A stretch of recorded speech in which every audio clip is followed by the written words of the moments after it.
Hello, hello.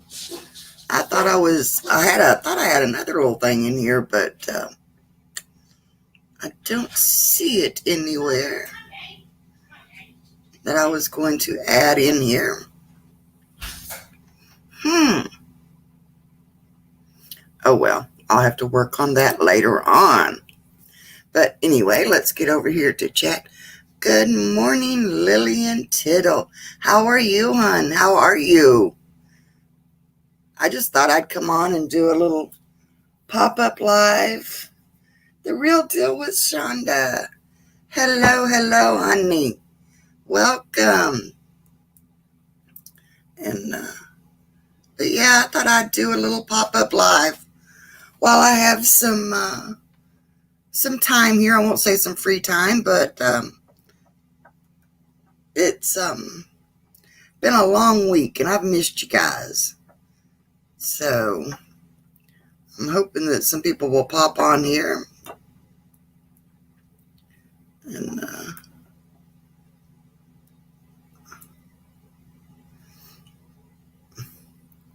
so you're doing great, Lillian. That is awesome. That is awesome news to hear. So what's been new with you this week?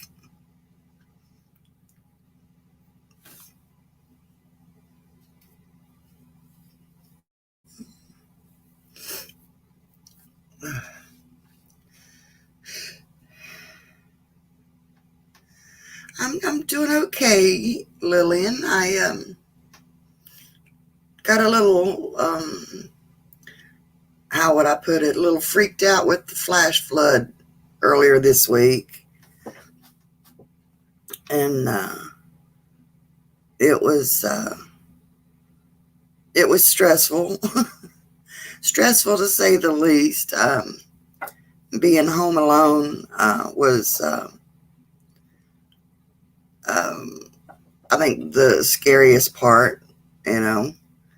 And I was just trying to watch out, make sure things didn't get worse than they did, and make sure everything was protected and all that. You know, it's just the what ifs. You know, the what ifs is always, you know. And I did good, and then hubby called. He couldn't get up the holler where we live. The roads were tore up bad, which I put out a video, I think, on that. And so trying to go down and get him, and I thought, well, you know, one place he couldn't get through, I'll meet him on the other side of it, bring him home on the side by side, you know. I couldn't get down to him without having to go through somebody's yard, and I didn't want to do that without asking permission. But when you look and there is a knee-deep hole, or I should say a knee-deep wash going down the middle of the road, and you can't even get a side-by-side or a four-wheeler or nothing like that around it, you know. So finally I stood there, and finally I'm like, you know, heck with it. These people can get mad, they get mad. I'll just, you know, deal with it as it comes. I'm going to go get my husband and bring him home. You know?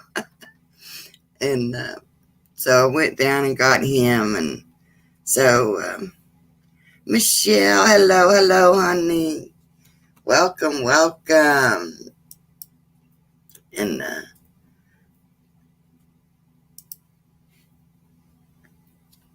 so I went down and got him and brought him home. And a neighbor drove me down because I would have been no way, because right down below my house was a mudslide. And it had brought a tree down. And of course, he tried to go over the tree with his side by side, got it hung up. The neighbor had to bring out a chainsaw. And I mean, I'm just like, I just want to go get my husband and bring my husband home, you know. And I'm talking mud that was like, well, you can see part of it when I do my video, you know, when you see the video. Mud had to be up to my knees on one half of the little road, you know. And it was stressful. And then I had to worry about how's he going to get back out to work the next morning, because he works for the state road, you know, so he's like almost has to be there. And but But the neighbor got up that morning, took him out,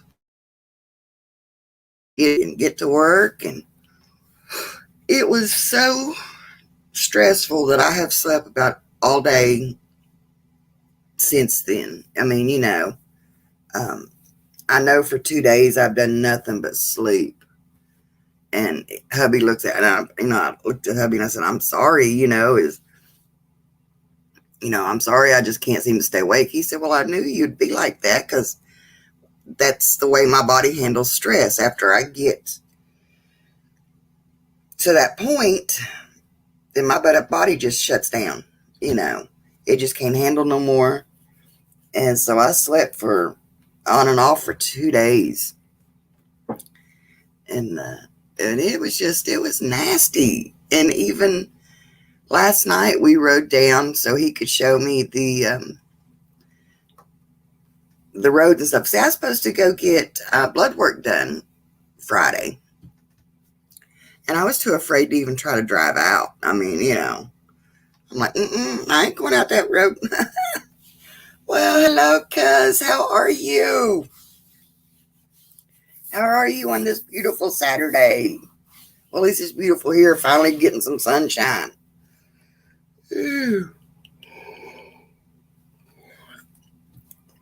Lily and I tell you, usually if I do all that sleeping, I don't sleep at night. But, honey, I put on my YouTube, and I'm watching YouTube and TV at the same time, basically. And I've been out like a light. I mean, the day after I went to get hubby, he got up, messaged the neighbor come down, picked him up, and he left for work. And I didn't even know he'd left the house. And I'm usually up when he leaves. And sorry, I keep yawning now even, and I have slept, well, I was kind of late for Kevin's live because I was napping again. And Kenneth, hello, honey. How are you? Oh, goodness. Well, hubby went down this morning, and again, I didn't even know he'd left the house. Him and the neighbor went down, took the trailer down to my grandmother's and got our old mower up. We take it down there and leave it because I was mowing grass down there all the time for her. And since she's not staying there, well, honestly, to be truthful with you, since my heart attack, I've been letting some of the other grandkids. Riley's Creative Travel. Hello, honey. Welcome. I've been letting some of the other grandkids kind of step up, But we figured this mower wouldn't even run this year, but sorry about that. But he got it running. He had 2 flat tires on it, and he got the tires pumped up, and so he's letting it run now to charge the battery up. But the guy that was with him said, I can tell you what year that battery was made. In 92.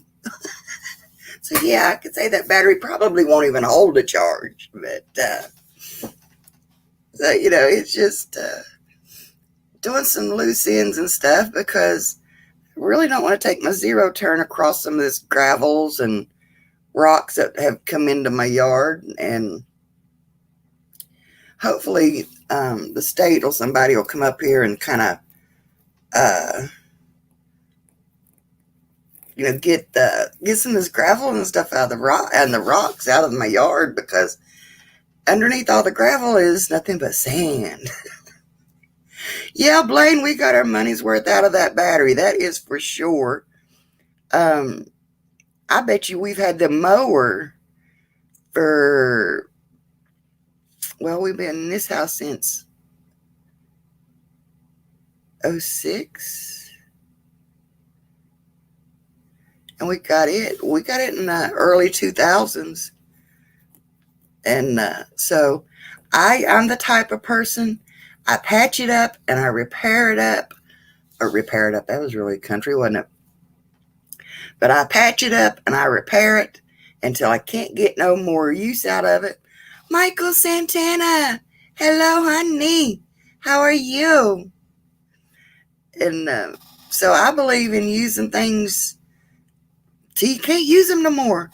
So I'd say that lawnmower is probably from 92 also, or 92, 93. I'm trying to think if we had that. I think we had it before we built the house. So, yeah, it's still running. So we keep it as a backup to do some of the rougher spots or the places you don't want to take your good mower into. uh, yeah, the water, it finally did recede later that evening. Um, then, like I said, then it left all the destruction. And I mean, we had one, and you'll see it in my video, the drain pipe that goes under the road was literally standing up like this halfway across the road. I mean, it was just, and of course, if it's standing up like that, there ain't nothing over here holding it. So I wouldn't even have been, I'd have been afraid to even walk across it. I mean, I really would have. You can see where it just peeled the asphalt.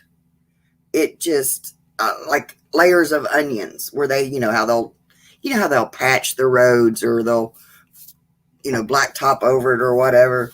But it was just like peeling it like onions. You can see big slabs of asphalt laying everywhere, and when you see it like that, and I mean, I'm 55 years old, and I've seen this road like that once, but never up on this end. This is always known as the higher end of the holler,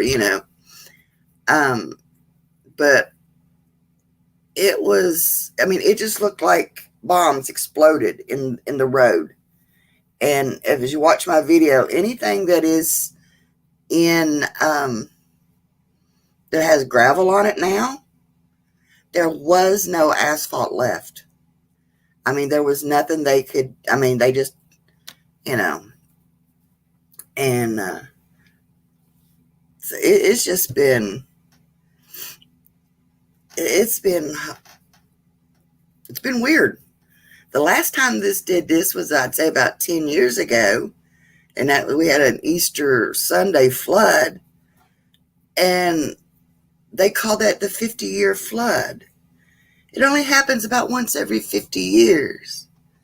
Well, it happened again. I'm just thankful that Hurricane Ida, it kind of like separated and went around us. It didn't hit us because we were in direct line of that big rainstorm. And if it had done that, it was supposed to rain and stuff for like 2 more days. And if it would have done that, we would have been in probably some major trouble. But I mean, we found when they were cleaning out one of the drain pipes, they found a refrigerator in the drain pipe.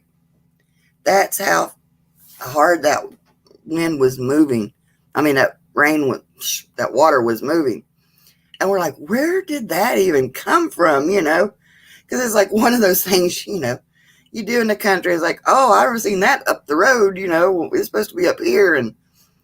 But we got to thinking, and as I'm coming back up the road, I remember these people had it set out beside the road using it as a trash bin. And it was a mile, 2 miles, Love you, Michael. And you have a good day, hon. God bless you too, sweetheart. You're amazing. If nobody's told you today, remember, I love you. But I was just, so I had a setback with my anxiety. So this evening we're going to try, or I should say I'm going to try to go visit some family and friends for the Labor Day weekend. We were invited to I think there's a hot dog, a weenie roast tonight, and then a dinner tomorrow.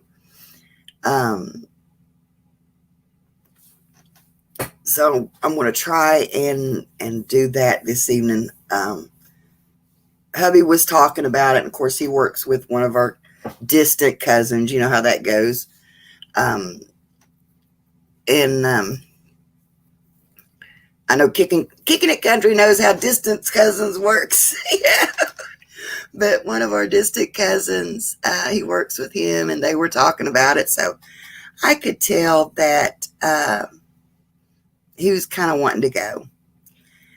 And so I'm like, okay, we'll go. And he's like, well, I don't want to push you because it could be stressful. There's going to be people that we really don't associate with that much, but we know, And I told him, I said, it's time I have to try.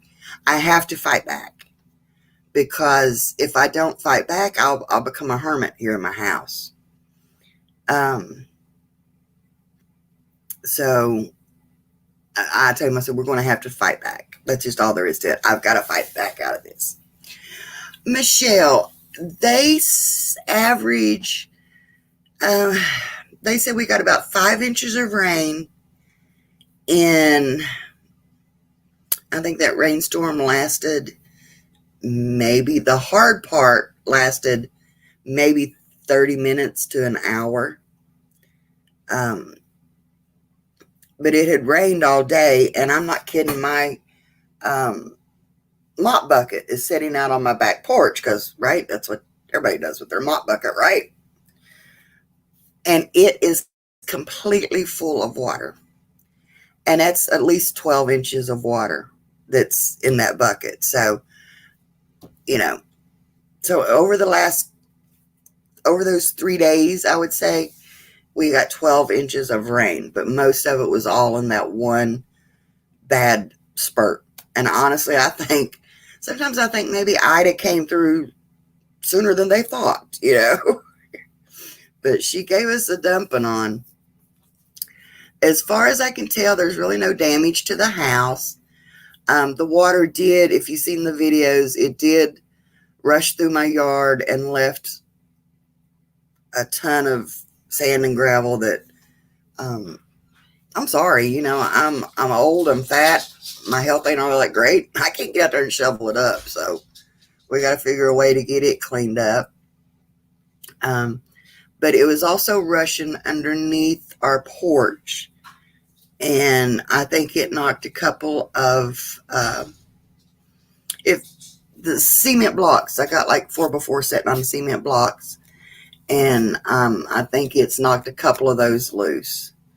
So we may have to, redo part of our porch, which is expensive, So I'm like, hopefully we can just kind of patch it up and, and maybe wait till prices get better on lumber. But our neighbor up the road from us, he was sitting in what they call the saloon. And if anybody remembers my, oh, hello, Christina. Hello, honey. Aren't you working today? Oh, yep. Scott, yep. Kicking it says, got a homecoming at church tomorrow. So see a share of his family. Yeah, that's the way it goes. Yep. But our neighbor was sitting up there. Have you seen my video on Christmas in July, on the 4th of July? Our neighbors have Christmas in July because all of their kids come in. And if you'll remember that video I did up there at the saloon, and they got like an old saloon and jail built across the road from their house. And, it's basically his man cave and the gathering spot for when family comes in, and extra bedroom and, stuff like that. Well, he was down there watching TV, and he heard something thumping out behind his building, and he went and looked, and one of his supports was gone. And I'm talking a cemented cinder block support, not just one, it was a big square pillar. And that's, was under the air conditioning in there. And so we got to looking, and the water was running all up around the building, about 3 feet, 4 feet of the creek bank behind his building out. And so he's, come down, and I have some extra cement blocks. We always, it's like one of those things you hoard. You keep the cement blocks because you never know when you're going to need them, right? So he came down and got some of those so he could shore up the building and stuff. And we got places in our yard that we could see that some of the big rocks and supports that we had holding our bank moved. So we're going to try and we're going to try to use the winch on the front of the side-by-side and try to winch them back to our side of the road to keep our side of the creek, so that keep our yard from washing off, because if we leave it like it is, it's just going to eventually wash away. But in spots, we lost part of our yard, but nothing major, so it's nothing that nothing I'd cry about. I'm just glad that our septics still work. Thank God, because Amy Fowler, hello, honey. I said it's funny because driving out of the holler yesterday, you would pass houses and you'd go, "Yep, they don't have a good leach bed. Yep, they don't have a good leach bed," or their septic got flooded, Ours usually, when it gets full, it doesn't want to flush. But yeah, it was that was my biggest fear there, that it's going to fill up our septic and our leach bed, but it didn't. Yes, Amy, it has been a while. How are you doing, honey? So I have been hiding away in my house, and I told hubby that is not good. So that's one reason I wanted to go ahead and do a live today.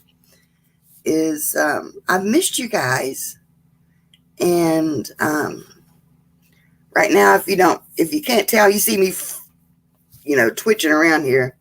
I'm literally scratching because I'm nervous,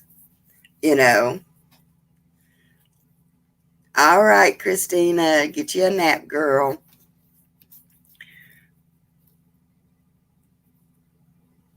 Yeah, see, that's and I know that Tuesday I've got to go get my blood work done, because the doctor had put me on new medication, and she's wanting to see how that is handling, how my heart is handling all that,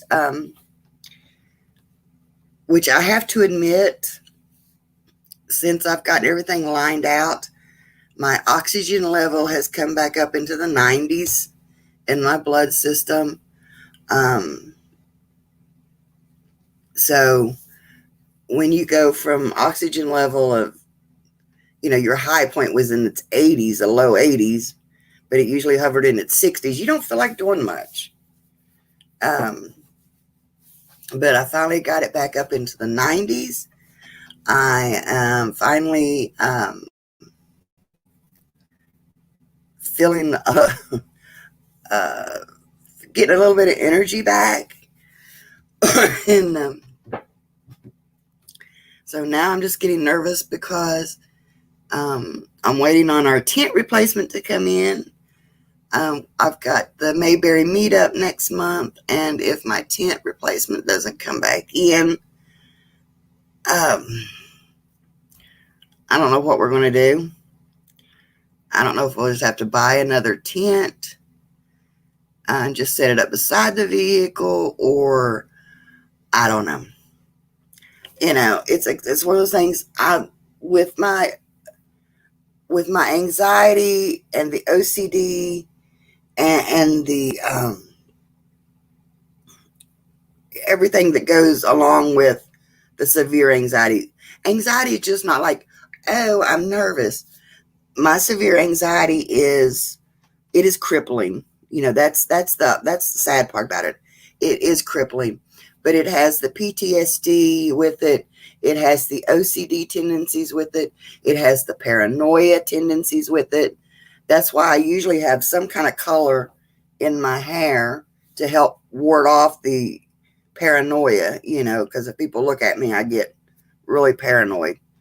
Um, but not being able to control things is my hardest part. And okay, they said my new tent replacements should be in within 7 to 14 business days.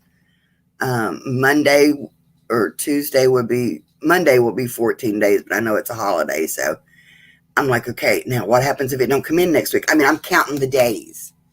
And I'm like, okay, I can't control when it comes in. I got to be, I got to be patient, you know. But yet I'm like, okay, I'm not going to worry about it. But in the back of your mind, it's going, you know. And I'm worrying about that. And then, of course, I'm always thinking what to pack for Mayberry. And it's my first time ever going to a meetup, what to expect and all this stuff. And with this weather, is hubby still going to be able to get that vacation time? And so, every day up until the day we pull out, I will be on pins and needles, and of course, with all that and all the little repairs and stuff we got to do around here and stuff, so will we have the money to go? We need to get away, but can you afford to get away?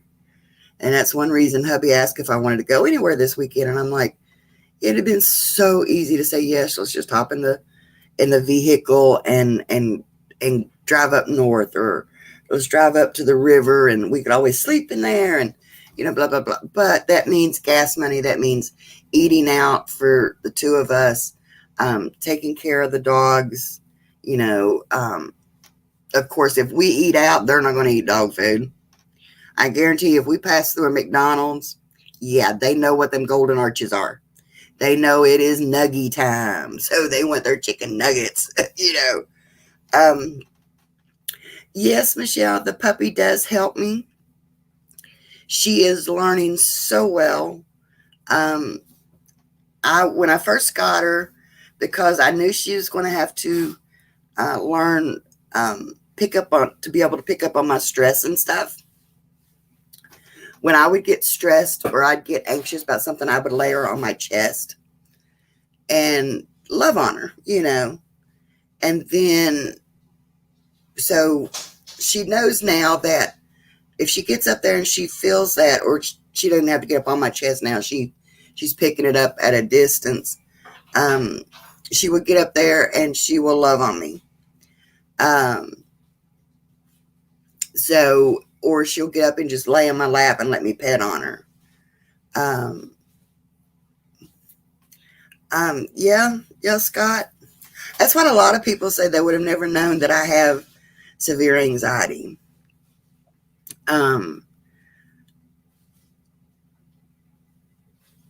Yeah, some medications work for people, but unfortunately, because I'm also bipolar, I have the tendency to flip-flop quickly.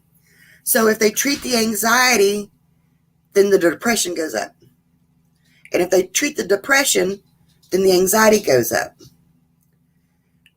And so it's hard to find. I went years trying to find a medication that will help both, and we never could get it to where it would balance out. And so it seemed like I was walking through life as a zombie. And that's basically what I was doing, because I did not realize it until a cousin of mine, she was laughing and she said her brother wanted to know what kind of drugs I was on. He was a druggie. because he was wanting drugs. He wanted to know what kind of drugs I was on, because I was like, I walked around like, and I'm like, is that what people see in me? Yep, I've tried the Lexapro, um, you know, and so I decided I don't want medication. I'm going to use my therapy and my relaxation methods that I would have. And honestly, I was doing so good. Um, I had gotten to where I could actually go to the doctors by myself. And then, of course, I had my other little support dog, and I would take him if I thought I was going to need him and stuff. Then my dad passed away. And of course, I jump into the oldest child syndrome. It's my job to take care of my mother. It's my job to take care of my little brother. It's my job to this and that. And, my job to try and fill his shoes. Well, honey, I don't think any man could ever fill those shoes. And that's what everybody that ever known him would say the same thing. So I had to learn to get out of his shoes and walk in his path, if that makes any sense to anybody.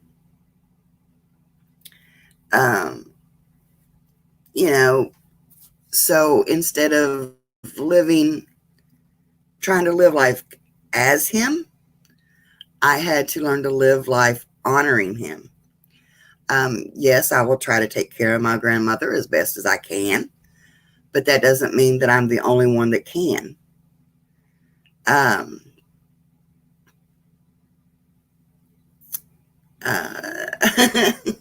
Well, Scott, I can see some tendencies in your lives. Yeah, I do.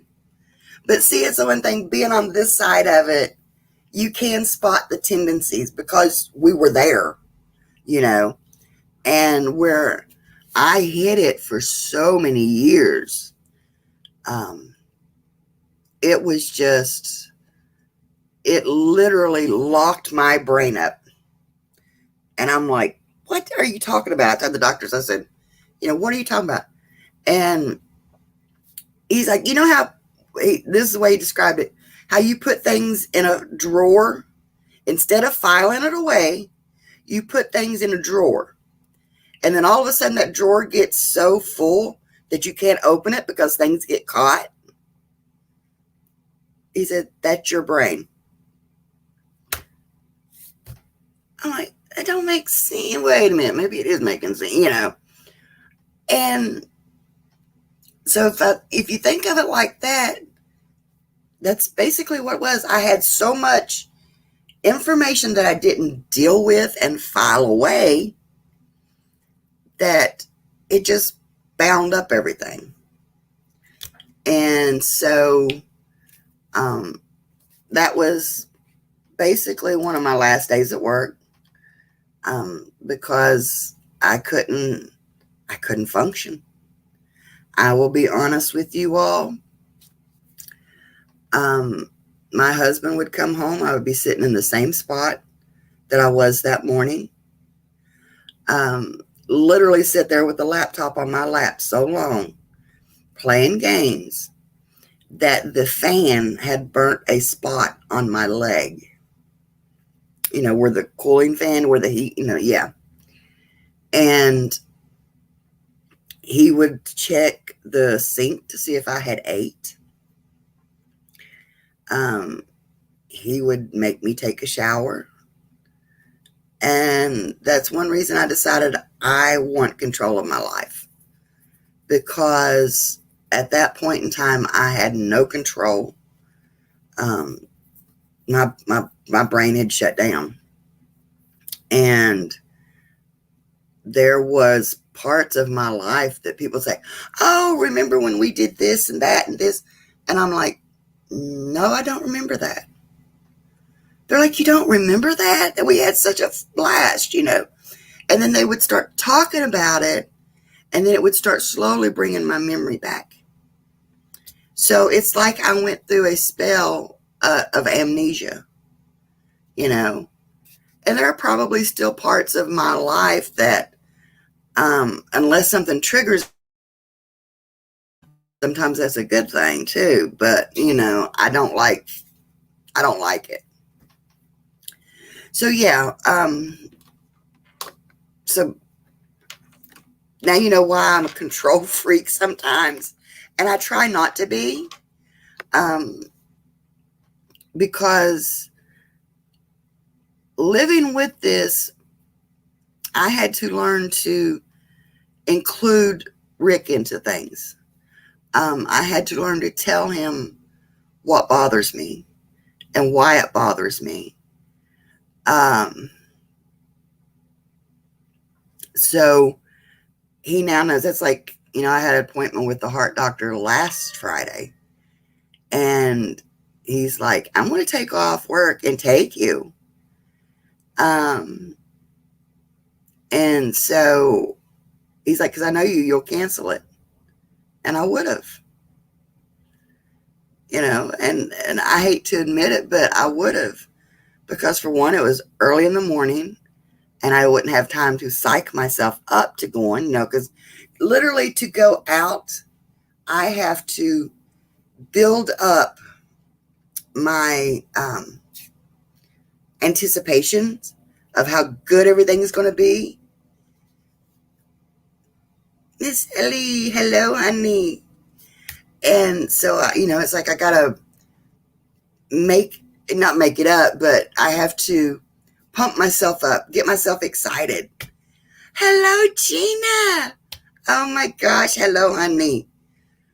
So yeah, if he hadn't took me, I would have canceled that doctor's appointment, knowing good and well that I shouldn't.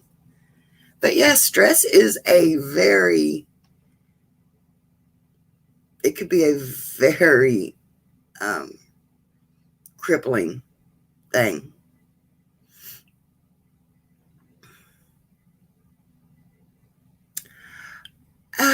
You don't have a problem sleeping at all? You have got insomnia to go with everything. Oh, yes. That is the fun part of everything. You're sitting there at 2 and 3 o'clock in the morning going, I got to go to sleep. I got to go to sleep. I've got to get up at 8 o'clock in the morning. I got to be in Huntington at 8 o'clock in the morning. Yeah. And, it ain't going to happen. It doesn't happen. 3 o'clock this morning, I was editing a video and, and stuff, so it's just like, and my husband, luckily, he's gotten to the point to where if I come to bed, I come to bed. If I fall asleep in my recliner, that's even better because at least he knows I'm sleeping.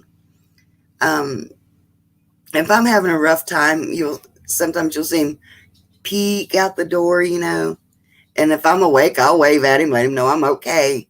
But he'll peek out to see if I'm getting some rest or whatever, And but that all comes with, I had to include him.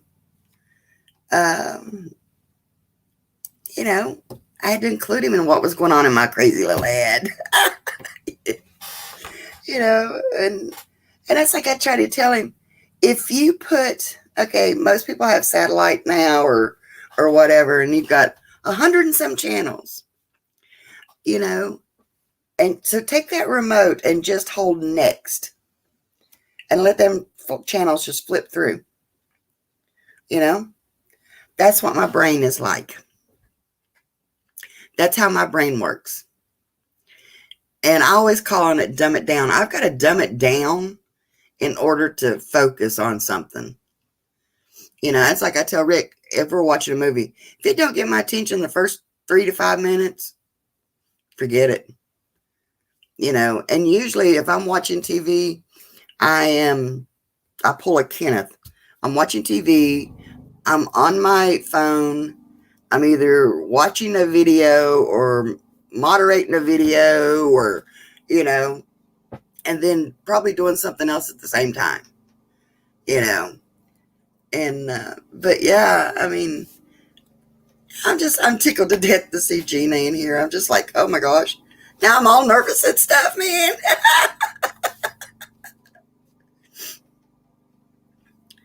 Yeah, Michelle, that's the hard part is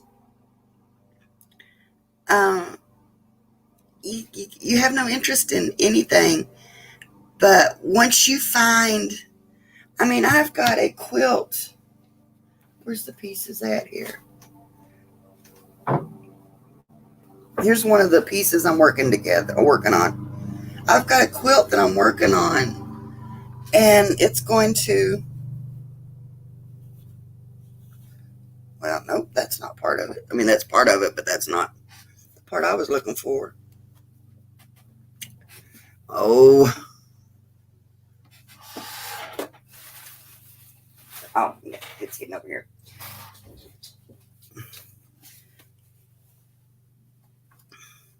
I've got a quilt that's going to look something like this. Of course, it's got to be all sewed together and stuff. And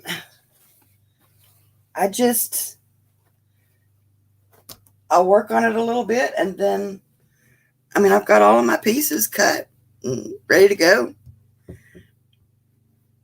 And so, I just work on that for a little bit because, like I said, gotta have a hobby. Gotta have a hobby. Everybody's like, oh, you gotta have a hobby. I've got these flowers, which I gotta put away now, because I was making a thing for Dream on Wheels' Aloha party, their luau. So I, was going to make a lei and a headdress to match. And so I got all that stuff over there. I do that kind of stuff. I've got all kinds of hobbies I can do. But, yeah, once I get this finished, it's going to be pretty. And it's going to be auctioned off on the No Mock Experience, believe it or not.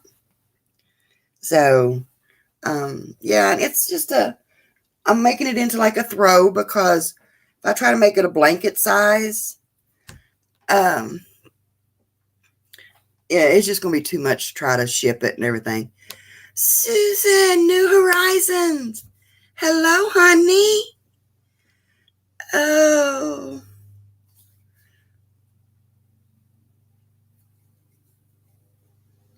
Oh, everybody on to me, Amy, about my smoking. But to me, that's almost like a medication.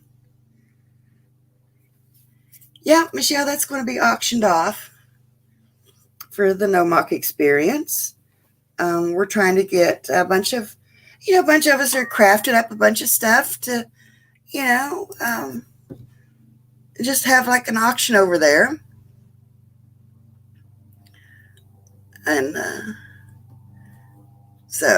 but yeah, so that's why I'm trying to throw myself into my YouTube channel, because it does make me get out.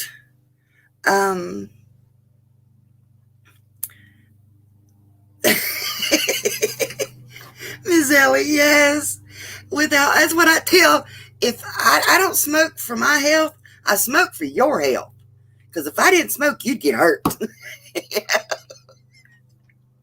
And Rick will even tell people, said, yeah, she's tried to quit smoking a few times. I went and got her cigarettes.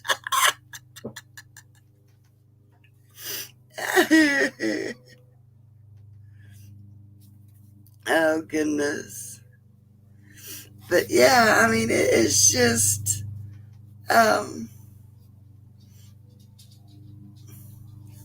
see, Scott, some things, believe it or not, I worked in an insurance company. I had worked there 9 years, and I mean, and that's what's kind of hard, because, I had, like the briefcase, the dress clothes, the hat, the high shoes, the high heel shoes, and I walked the part, I walked the walk and I talked the talk. I did insurance, and I was good at it. And because I'm like, with, how I am with you all, I put my customers first. It's not, oh, I've got to sell auto insurance today.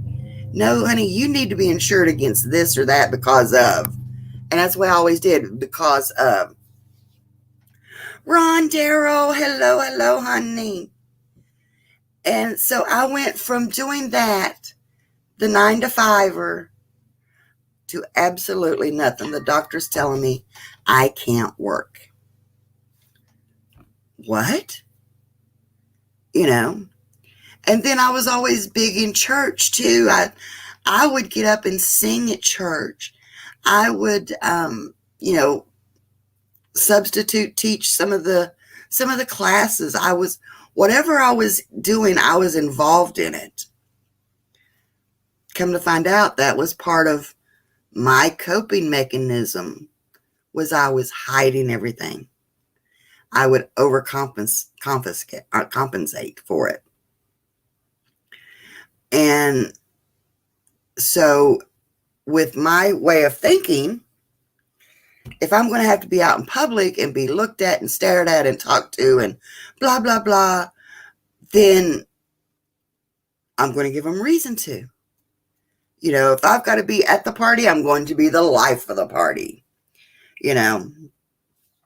And so I didn't realize that's what I was doing. But, you know, after some counseling and stuff, I realized that made sense. You know,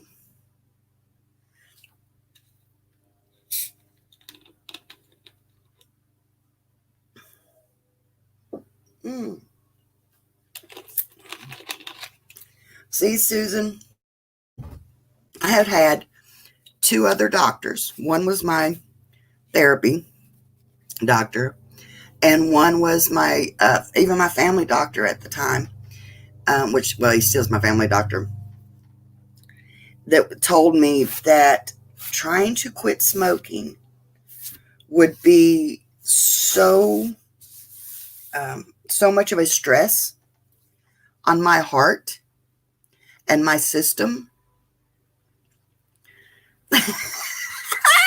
Gotta love the doctor, right? That's my favorite doctor right there. That it was easier to keep smoking. Water girl, hello, hello. Char of hearts, I'm sorry. Hello, hello. The place in my thumbnail. St. Augustine. This fort down at St. Augustine, yeah. But of course now, since my heart attack, the doctors are like, you gotta quit smoking. And I'm like, and I kind of feel bad because I told the one doctor, I says, you know, I hope you don't get nothing major wrong with you that makes you quit having to do what you like to do.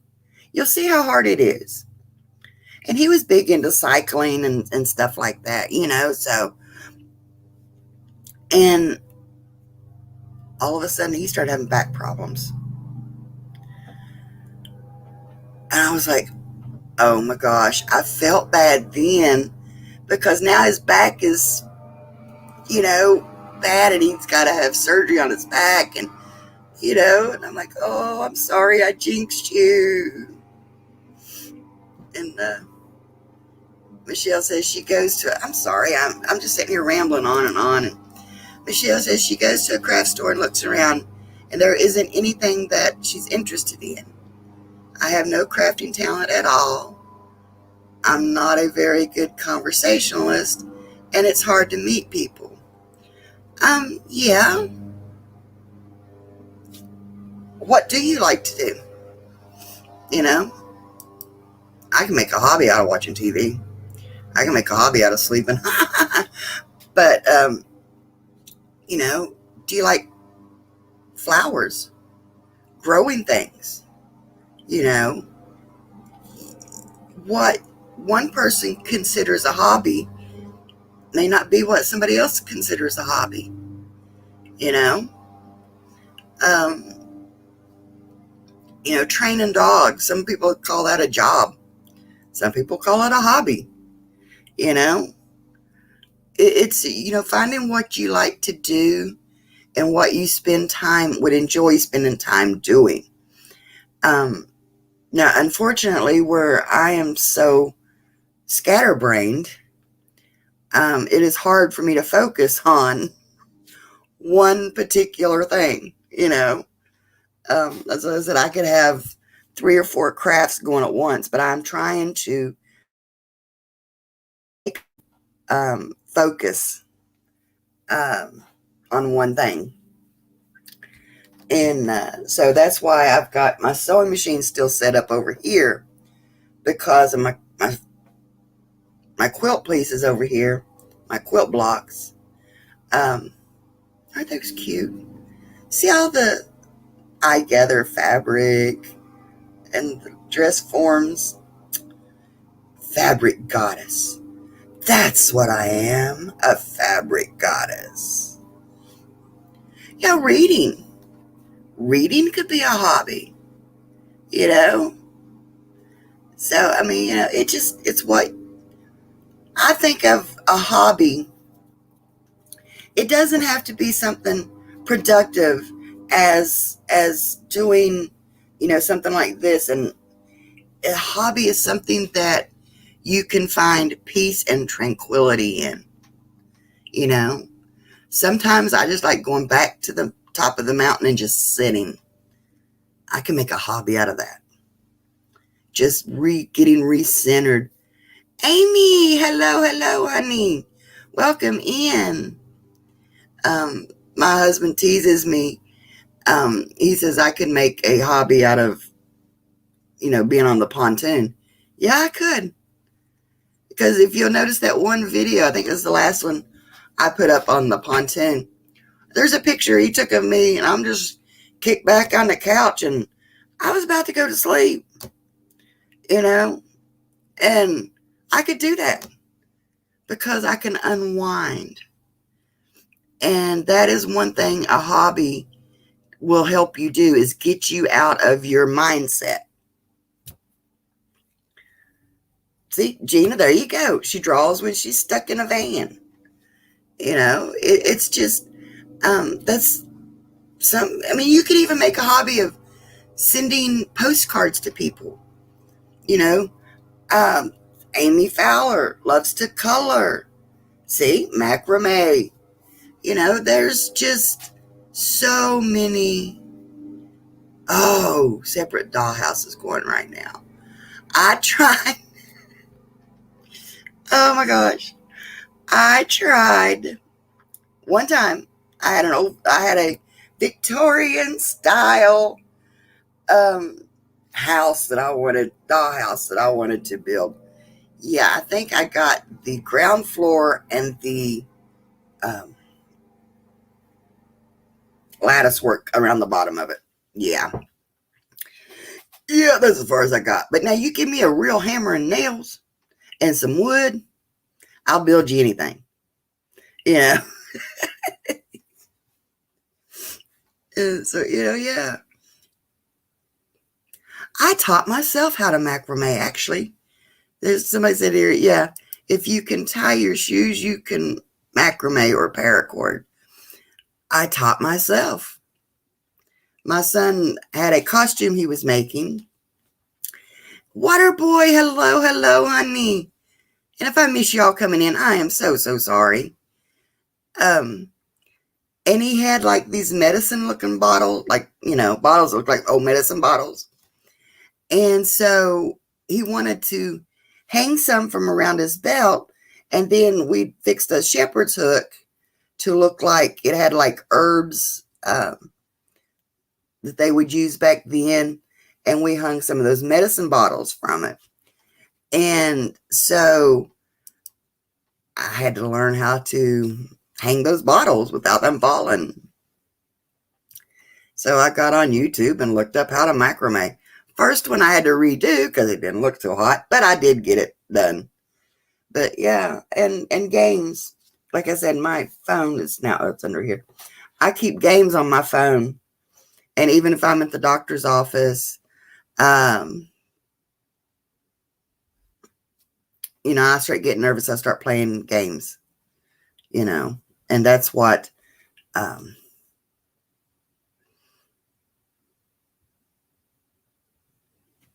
Embroidering. Yep. See, I've done that too. But see, I that's why I said I'm trying to. If I would start one, I make sure I finish it because I have such squirrel moments that I will set it aside and I'll go on to something else. Or I used to be bad for this one, which that's one reason you see everything setting right now. Um, I used to be able, once I started it, I couldn't finish it. I mean, I couldn't stop till I finished it. And I mean, literally day and night, I would do it. And so it's like if I started a cross stitch, if it took me 3 days, 4 days to do it, I was up day and night doing it. I could not stop until it was finished because I had to see it completed, you know. And that's why I had to learn to set it aside and walk away a bit. And that's like I said, you see right here, here's my quilt pieces, you know. I have quilt pieces I've done because I have had to learn to set it aside and walk away. But now, unfortunately, I'm going to the wrong end of that. It's hard to get back into it when I'm into it. And I'll come in here and think, okay, I'm going to sew. And I'll end up getting on YouTube trying to learn something new or whatever. But it's a struggle, but it's my life, so I don't know anything different, you know. And so my husband took my little fan out of here, and it's driving me crazy. So I don't know that, you know, I don't know anything but the way, you know, my little brain works. But I know that when I have my YouTube family like this, when I've got you all up here, I'm happy. I'm fine. I could do this all day, every day, you know, and all that stuff because I like being around people. And it's funny though, because I have social anxiety disorders, but I need to be around people because people are what gives me reason to do things. Oh, Michelle, honey, I had no clue what I was going to even talk about today on here. I mean, I didn't. And it went this way. And that's why it went this way. So I went with it. Now we know why, you know, because even my own mother would say things like, oh, I wouldn't tell people this. I wouldn't tell people that because it had such a bad stigma to it. And so I said, you know, I teased and said, I'm a rule breaker. I want to break the rules. I want to take that stigma away, you know, because yes, people, I am bipolar. I, you know, have the severe anxiety and the depressions and all that stuff. And I have been hospitalized for it. You know, not my doing, but well, kind of sort of my doing. I threatened my doctor and she's like, check yourself in or I'll check you in.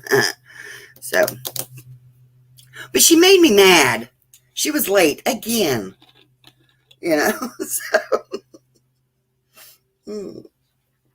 But so yes, people, if you look at my paperworks, I have been deemed a threat to myself and society. You know, I'm like, no, it ain't going to happen, people. I know the difference in wanting to do something and doing something. It ain't going to happen. And so, you know, it's so when I went from the 9 to 5 job to where a doctor says, you know, I'm a threat to myself and society, you know, that I can't, basically, it's like I can't be trusted alone in public, you know. I mean, for like 2 years, I had to have somebody with me when I drove because I had road rage. I would get road rage so easily. That's the only way the doctor would let me keep my driver's license, you know? And so, yeah, that's how bad it would get. And it didn't help that I had a standard at the time, and I weren't afraid to use that clutch, boy. Let me tell you what. My dad said he don't know how in the world I didn't end up going through clutches like crazy, because I knew how to pop that little sucker down in gear and take off and chase somebody. I weren't a bit afraid to. But I teased my dad, and I said, "Oh, that's what you get when my daddy teaches me how to drive." Oh goodness! But speaking of journaling, I even have what they call a journaling Bible, and if you'll notice, it has the blank spaces over here, and that is so that you can draw on it, and what is important to you, what stands out about something. If you read something, I am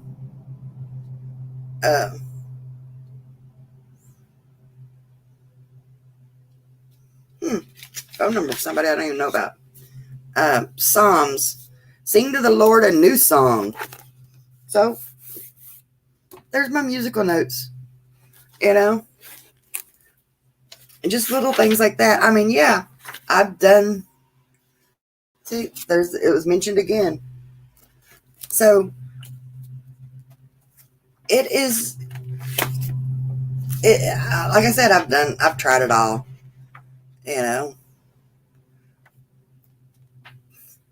Looking back at some of these, I'm like, huh. I thought we're good, but but yeah, I mean, it's just whatever brings you peace, you know. That's whatever can take you out of the moment and help you get your mindset again. I've learned that is the main thing, is getting your mindset, getting centered again.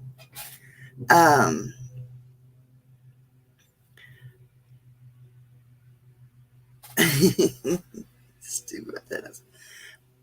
That's what I said about camping and being on the boat, or just being back in nature. It takes me back to the basics, and it helps me recenter. One reason that I like the way we are trying to RV and stuff, or doing the our van life, is I don't get me wrong, I would love to have a big camper that I can my goal is one day that hubby says, like, he come home Friday and says, "What do you want to do this weekend?" I've got a 3-day weekend. And I'd say, "Okay, grab you a couple of changes of clothes. Let's go jump in the RV and take off." It would be nice. Okay. But would I be as centered as I get when I doing it our way? When I go back to the basics, would it be the same in an RV? I mean, yeah, I know it's downsizing, but is it getting back to the basics? And that's what I like to do. I mean, shoot,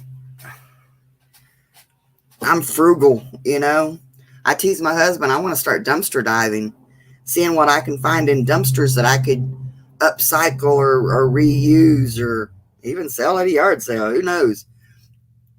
But I'm frugal. I even roll my own cigarettes. I do my own hair.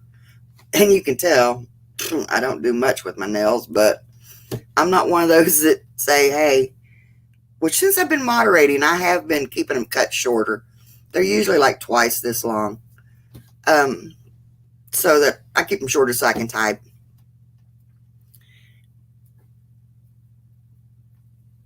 Yeah, and and make yourself accountable, Michelle. Hold yourself accountable to somebody. It's like, okay, I say, okay, Michelle, you said now you're getting ideals. Next week, show me something you've started. It don't have to be finished. Show me something you started. Tell me what you like about it. Do a little video. You know, do a little video. Oh, I think I'm going to try this. If it don't work, it don't work. That's the best thing about it, is not being. The one thing I love about people and I love about the van life community is we're not afraid to show our vulnerability. And that makes us human, that makes us common folk.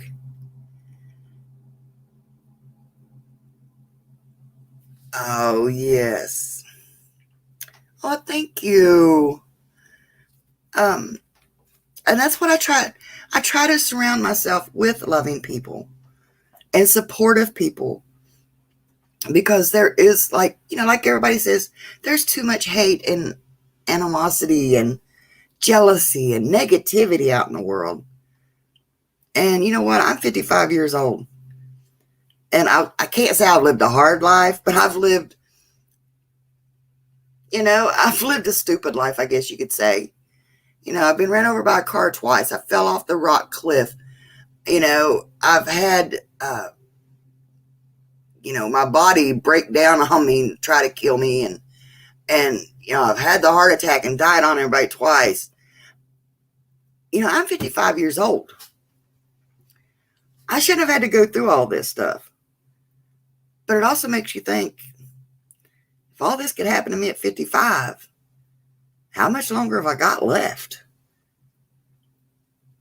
And so how do I want to spend the time I have left? That's what I look at.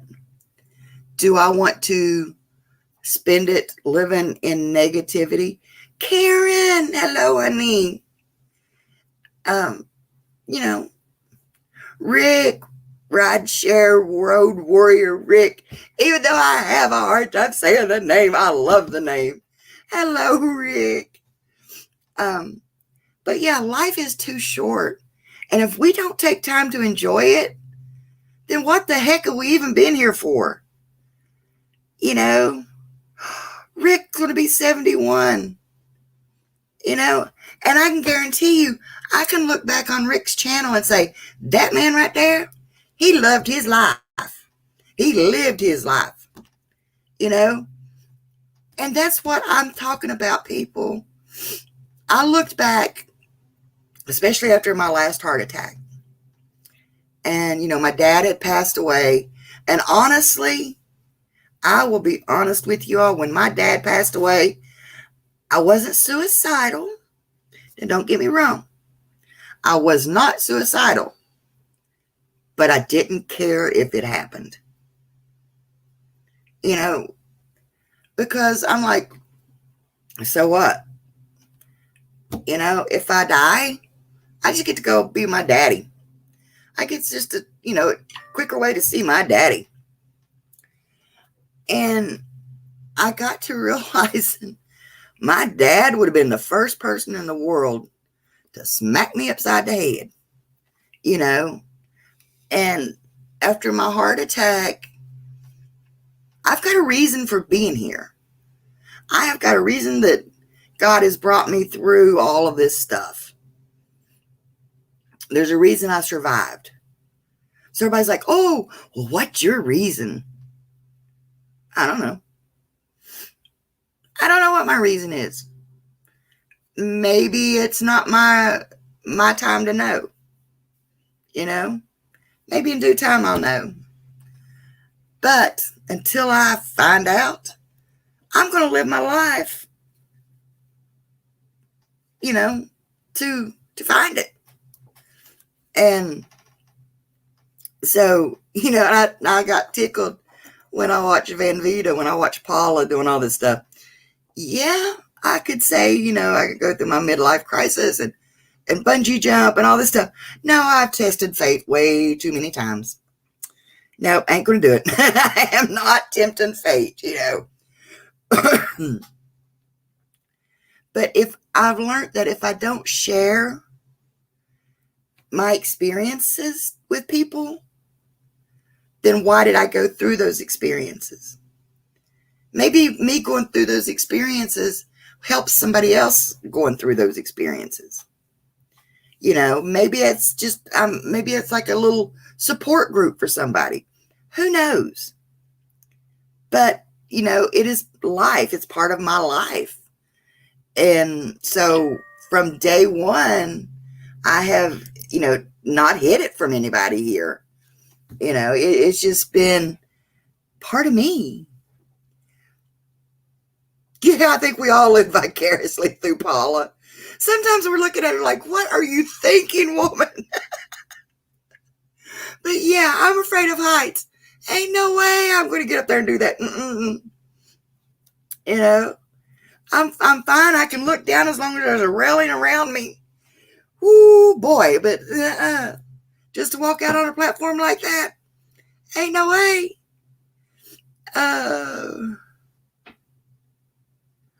Oh, yes, on that bungee jump when she screamed, my heart thumped. Oh, I was like, oh my gosh. Because with my little brain, it automatically goes to the worst case scenario. My brain says, and it's a coping mechanism. I know it is, and I try to break it. But my brain goes to the worst case scenario so that when I find out what is, going on, it's not as bad. So it's a sigh of relief and then a sigh of, trouble or whatever. So, when she screamed, I'm thinking, oh my God, she just realized she's unhooked. That's what my brain automatically went to. And I'm like, so when I see her stop and it's like, oh, okay. That was cool, But yeah, my brain is just, it's wired so weird.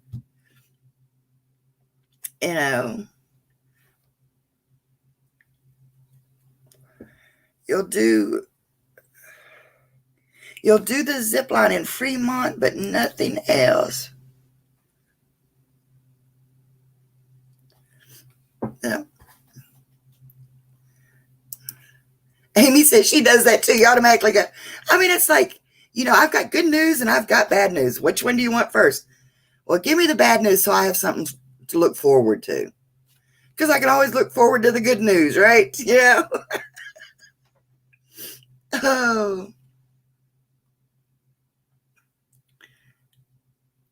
Oh, Ms. Ellie. I don't even know if I'd have done it at 25.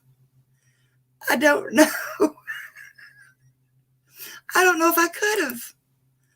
I just got on a plane, 2 years ago, 3 years ago? Because I was always afraid of flying. And I'm thinking, why am I afraid of flying? I've never been on a plane. How can I be afraid of flying if I've never been on one? I am completely, the height thing I can't say it's the height thing because I can always close the shade on the window or just not look out. Oh, Fremont Street in Vegas. Yeah. So my aunt that understands anxiety, she's a nurse and she understands the anxiety. She knows me, so she knows that she can tell when I'm starting to have anxieties. Me and her get on a plane and we flew home. And I loved it. It was a 2-hour flight and I'm like, what? It's over with already? I want to do it again, And so I'm like, I'm not afraid of flying no more. Yeah, see, I'm just going to go MZ, okay? It's just easier for me because that's what Kevin's always called you. That's MZ. That's what I always thought. Without flying, I am so limited. If I don't want to fly, I am so limited. If they called me up today and said, you want an all expense trip, all inclusive, anywhere you want to go, it's like, okay, can I drive there? Because I was so afraid of flying. Is Ellie. uh, okay. How about I just call you Ellie? How's that? Um, but yeah, after I did my flying, I took that flight. I bet it would be awesome to learn how to fly. You know? Now, see, Michelle, when we flew back to Florida, um, my aunt thought that the landing was rough and that I was going to be, shook up by it and stuff. But I couldn't even tell it. Because, for one, I associated being on that airplane like being on the boat. And when me and my dad was on the boat, it was in one of the pictures, I think it's on my little intro video. I've got a hold of a rope and Dad's got the boat, and he always, to get it up on plane, he didn't ease it up on plane. I always sat in the front seat, and I'd get that rope, and I said, let's get these horses to flying. And he would stand that sucker up to get it out on the plane. And so I'm like up there with, with my rodeo rope, And so it reminds me a lot of being on the boat with my dad. And I guarantee you, if we came up onto some waves somewhere, my dad is going to let the front of that boat slap them waves so that it could slap my behind. I always teased that was my daddy's way of whipping me. You go up there and you hit those waves and it's all of a sudden, pow, pow, pow. So when we did the landing, it's like, what? What, turbulence. I didn't bother me none, Yeah, so I have to learn, I learned to think things, I look at things differently. So now if somebody was to give me a trip somewhere, I'll jump on that plane and I'll go. Road shop. Bleh. Rideshare Rick says he's driving now.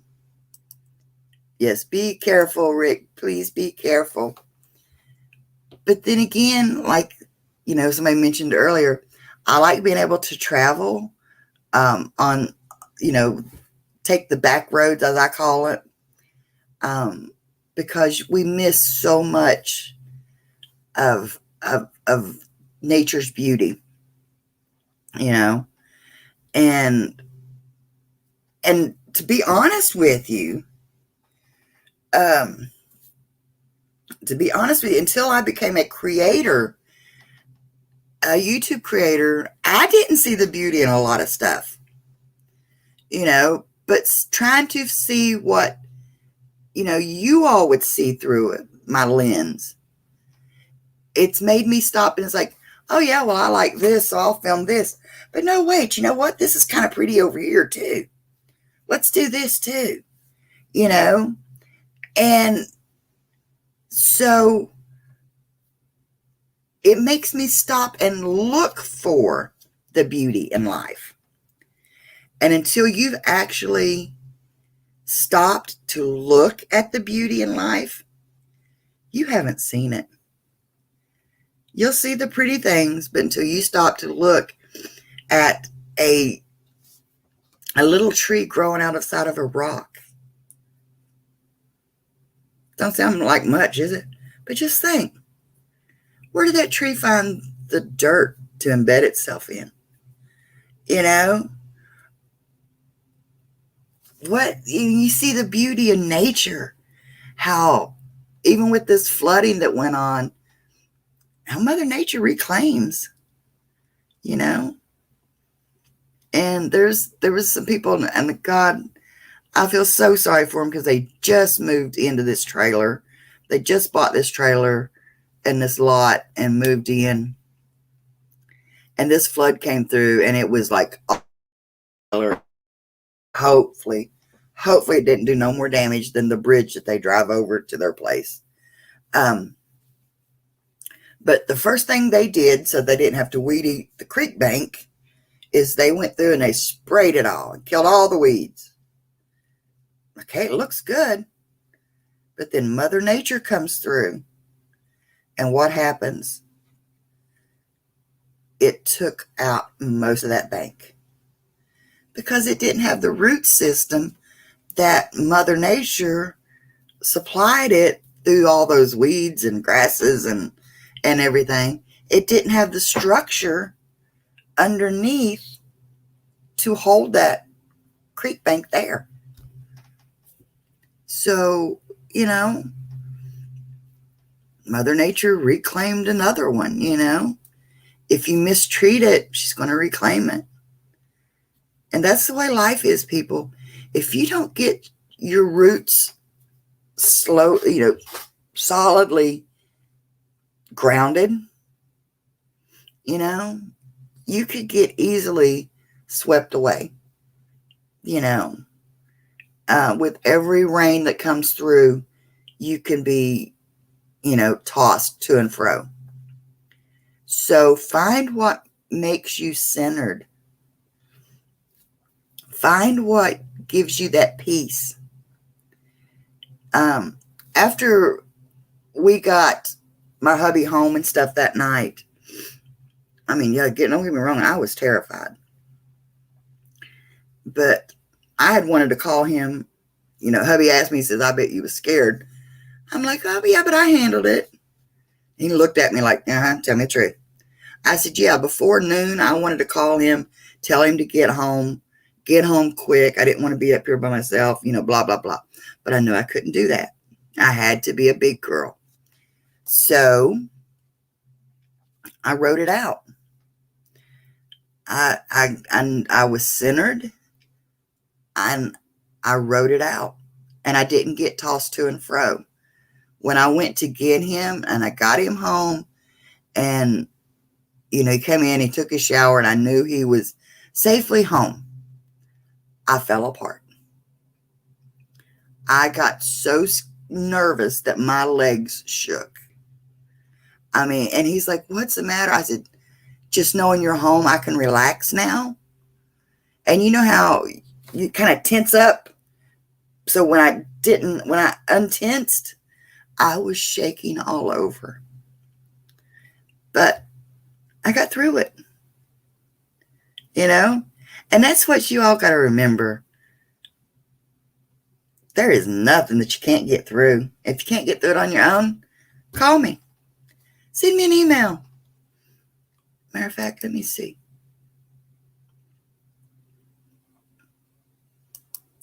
There. Oh, wait. Yeah. Got an email going on there. There's a post office box. Hey, see, I did learn to do a few things. Yeah. But yeah. And then like Ellie says, once it's done, let it go. My worst things was, but what if? What if this would have happened? What if this could have happened? That could have happened, or this? What happened if this would have? It's over with. Don't look at the what ifs.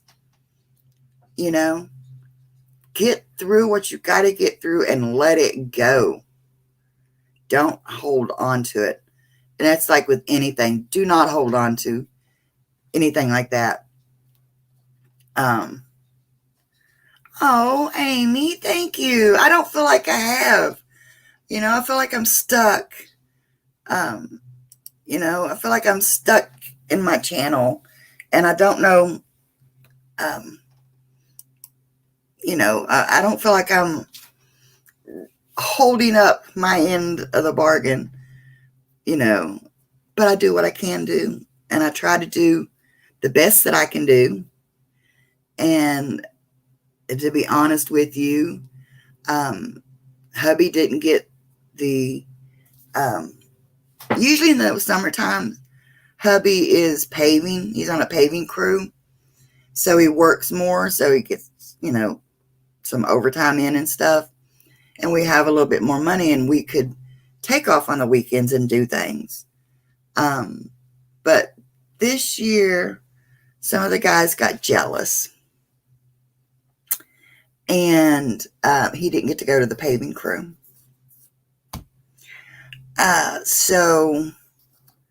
Well, thank you, Karen. I hope you enjoy the videos. I am trying to learn to edit, and I'm trying to learn a new program, because the one program I use on my phone, I can't put on my laptop. And so I've got the program I'm trying to learn now, I've got on both of these, because I do want to, and I made my hubby a promise, okay, that any new equipment or anything that I buy for my YouTube channel, I will do it out of my YouTube funds, which is basically like my GoPayMe account. I mean, my GoPayMe. Oh gosh, my PayPal account. Because I'm not monetized. I don't get the super chats. I don't get, none of that. So, yes, Michael Ann. Yes, Karen. I got this, honey. I got this, honey. Been there, done that, bought the shirt, and I'll bring you back a souvenir. How's that look? And but that's the way I do life now. Yeah, I'll bring you back a souvenir. So yeah, what he would normally would do is some of his overtime money, he would put money into my PayPal. And so I was able to get a few things. Now, like my headset, he bought me for Mother's Day. Would you believe it or not? I was tickled to death. He got me a Mother's Day thing. Yeah, I had a souvenir in there. Hang on here, Michelle. I'm bashful, but I'm not bashful.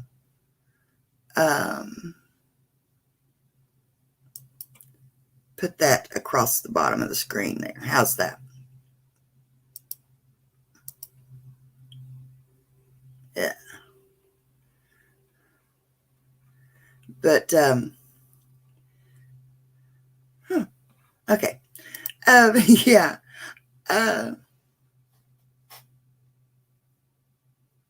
Yeah, GoPayMe sounds like a great new app, doesn't it, Rick?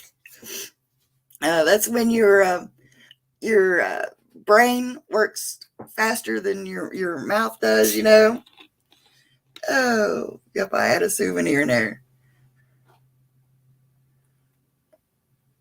There you go.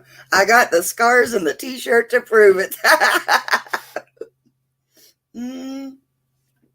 Trust me. I've got the scars. And I tell everybody I've got the scars or the gray hair to prove it, Yeah, I've been through a lot. Look at my hair, That is all Mother Nature right there, honey. But I was blessed. I am blessed to be from a family that has pretty gray hair. It's not that yucky, yellowy looking. I got the silvery gray. Either that or I'm just like a silverback ape, But yeah, so but that's what that's why I like doing my lives. I like being able to connect with my people. Because you all are my family. You're my peoples. And I've been on here a lot longer than I thought I was going to be. And yeah, Rick, are you texting and driving? Don't do that.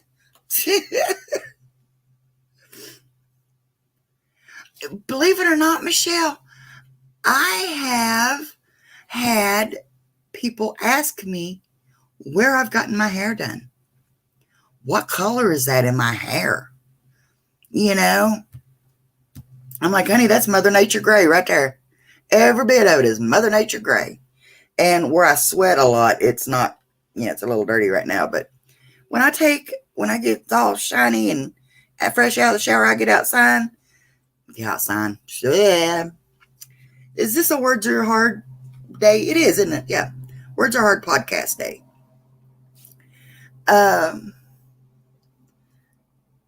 Oh, Amy. That is great. When I get outside, my hair will look like aluminum foil almost sometimes, And it's just funny. It's that gray. But anyway, Amy, I am so glad that your mood has gone up. Mine has too. I actually feel like I'm sitting here watching my husband mow. And that was one thing I used to love to do. And I hardly ever get out to do it anymore. Because once I literally went to go mow one time and walked out my back door down the steps and broke out into a panic attack. And I couldn't even go mow my own grass because I was outside. But yeah, now I'm kind of wishing I was out there on that mower. He's only been known to wreck it once. So,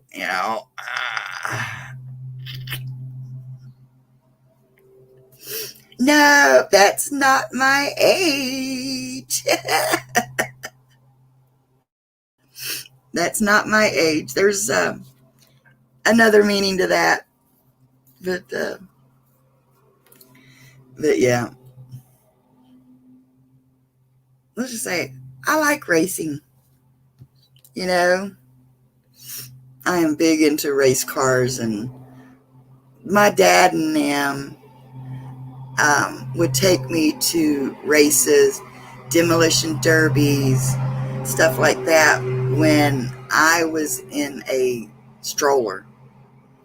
And the stroller, I used to have the stroller. I don't know whatever happened to it. It's one of the big old-fashioned kind that was like a bassinet, and it had the top that come on, kind of like the old English type, I had that for a while. I loved it. And so I don't know what happened to it. I think my ex-sister-in-law, and got it. But yeah, I always tease, I was hanging out at racetracks before I could even set up. I was riding Harleys before I could stand, or no, since the time I could stand, because I'd stand in between mom and dad, So, that's me. I was riding motorcycles at the age of 9, full-size motorcycles, okay? A 125 Yamaha to be exact. It was a 125 Yamaha Enduro. So it could do off-roading or street, And my legs were still so short, but my dad would have to stand. He would get on the bike behind me and hold the bike up, and I would drive out from under him. When I'd get it going, he'd just kind of stand up, and I'd drive off from him. And then when I was ready to quit, he would come out, and I would pull up to him, and he would hold the bike up. So yeah, I was riding motorcycles before I could ride a bicycle. I love growing up in the country. What's that song? I'm country. Yeah. Country. And I like it that way. But yeah, so, but I know I have bored you all. There's 16 people here in the house. Oh, Diane. Hello, honey. Hello. How are you, baby doll?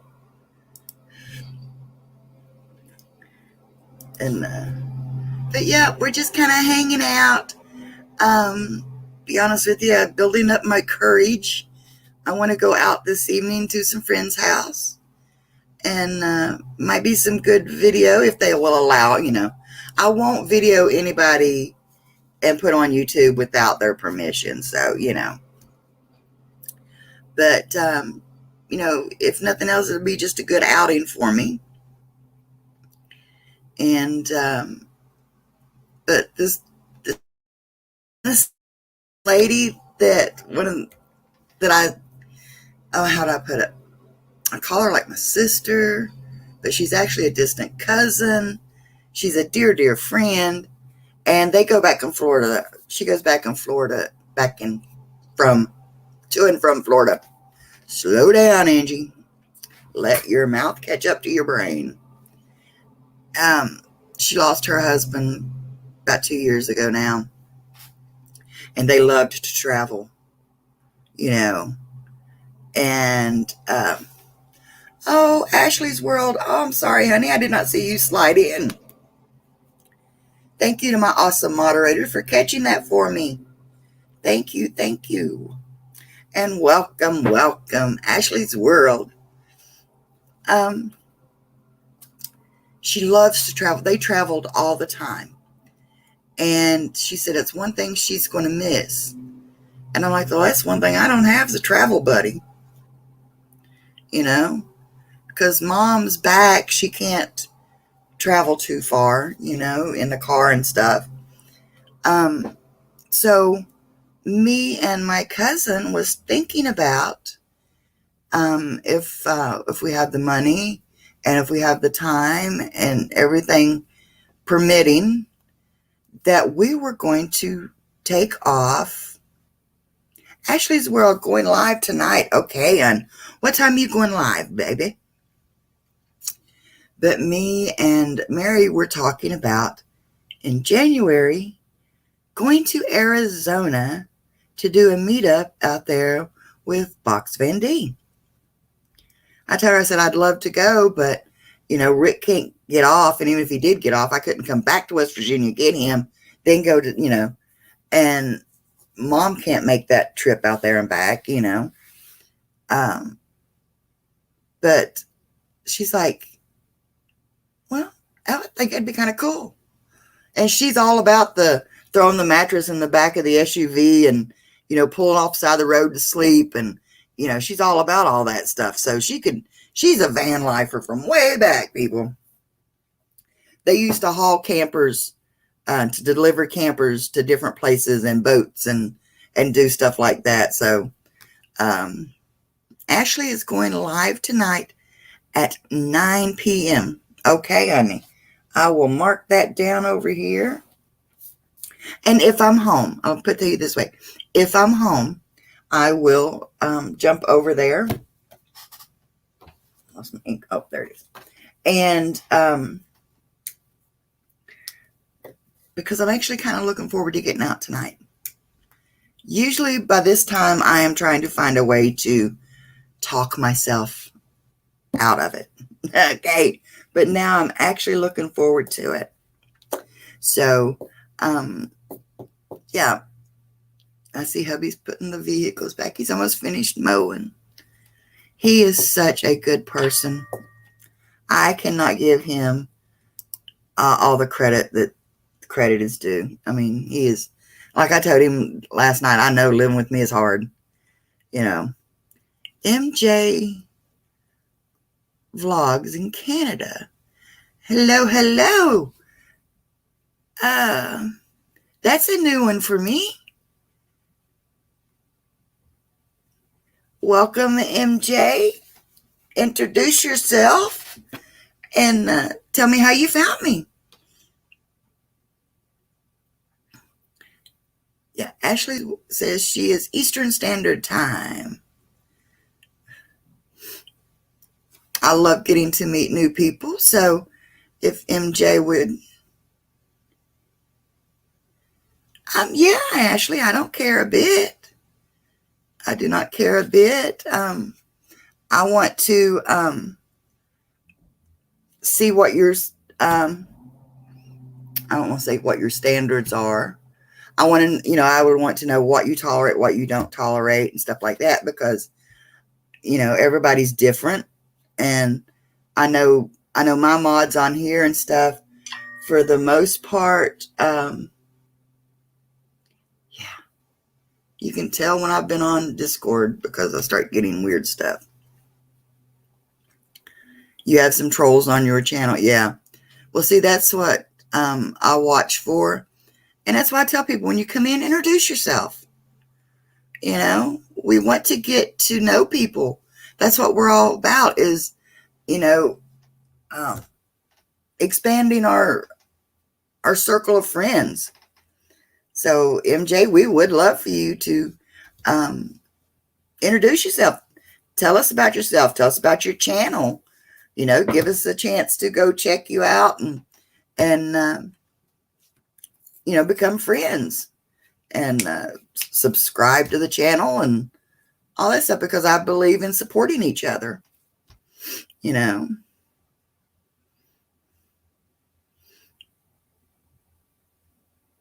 Yeah. Okay, Ashley, that's what, you know, when I do somebody's channel, I want to do their channel as they would do it. I don't believe in putting my own personal feelings or beliefs in it or nothing like that. If you tolerate it, then I'll tolerate it on your channel with you. If you don't tolerate it, I won't tolerate it either. You know, I want to be an extension of that person on their channel. Does that make sense? And that's the way I like for my mods to do. If you've got, and I need to address this with some of them, if you've got a personal beef against somebody and they come in my channel, don't take it out on them as a moderator on my channel, because I don't have a beef with them, you know? So don't bring your personal drama in, because somebody, kind of got treated like that on my channel one time, and, ended up getting banned. But like I told them, they didn't get banned because of that. They got banned because of their reaction to that, you know.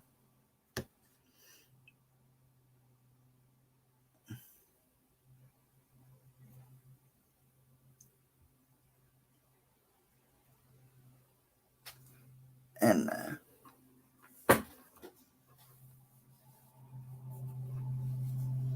get me through mellow. That does sound familiar. That does sound familiar now, MJ. Because for some reason, the name is sticking in my head, and I don't know why. Because I was thinking when I saw it, Michael Jordan. I know, right? Weird. But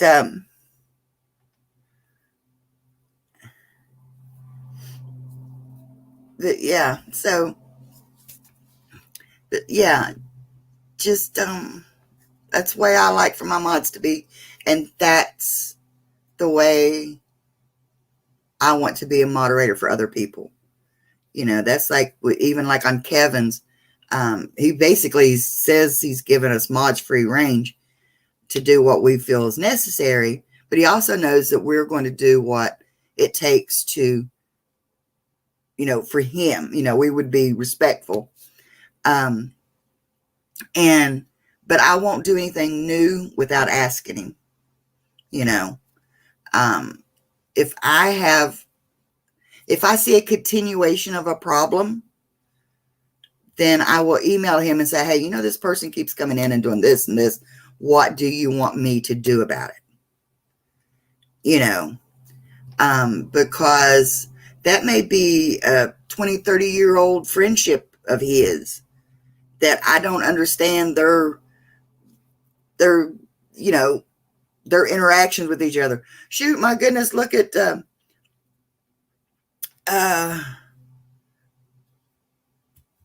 Lindsay and Jacob.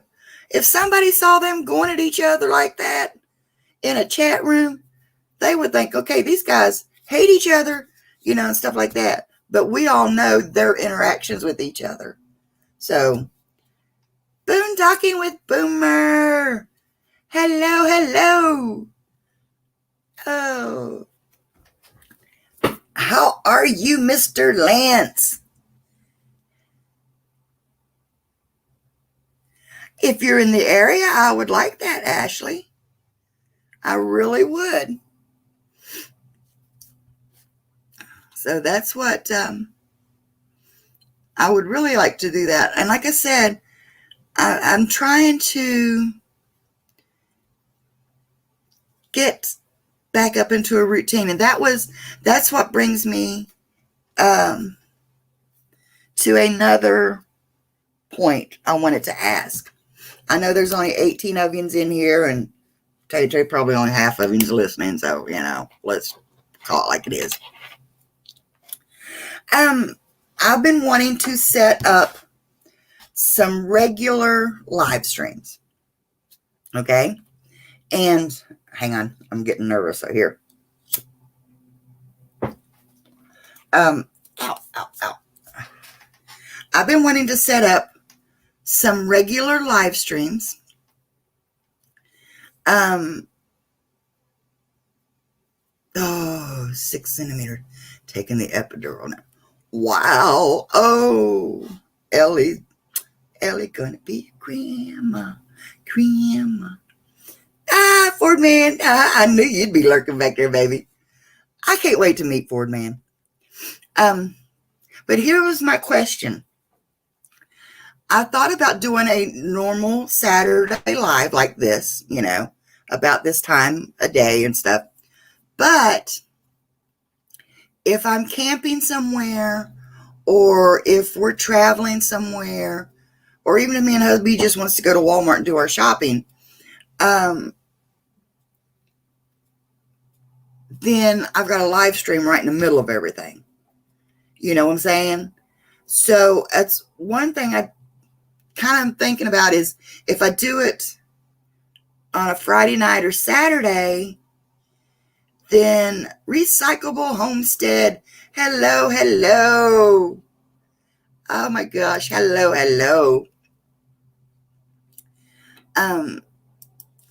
So, but I've been thinking about doing either a Tuesday before Kevin's. So he does, what times he do his at 7? Look at my schedule here, my calendar. Kevin does his at 8. No. Kevin does his at 8. So I was thinking of doing one on Tuesdays, maybe. So if he goes on at 8, I would do mine like at 7.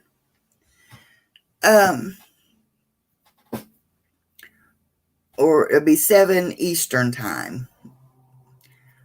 Or doing mine on a Sunday evening about 7 p.m. Or I could even do I started saying maybe one a little earlier. But that way, if we travel and stuff,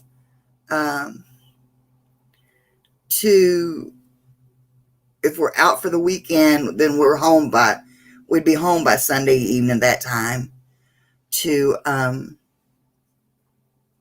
be ready for work and stuff the next day. Hubby would be.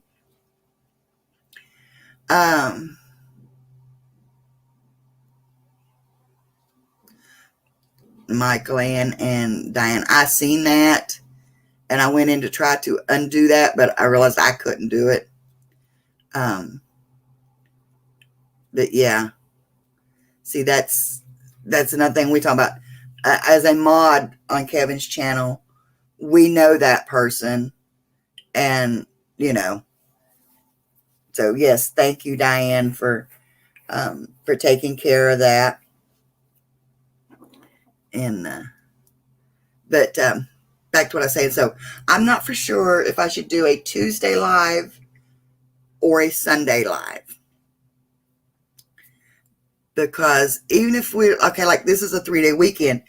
If we were to go, um, if we were to go camping, like then I could always take my laptop and hopefully have Wi-Fi, And if I don't have Wi-Fi, I just post, don't have Wi-Fi, can't do a live. Or, I could take my phone and drive till I get, oh my God, start chasing the bars and do short lives or whatever. But, so I don't know. I don't know what, that's why I wanted to ask you all, what would be best? There's so many on Saturdays that even if there was a time slot, it's on the weekend, and I'll be honest with you. Um, to be honest with you, when hubby's home, I like to spend time with him. When, you know how it is, when you're working,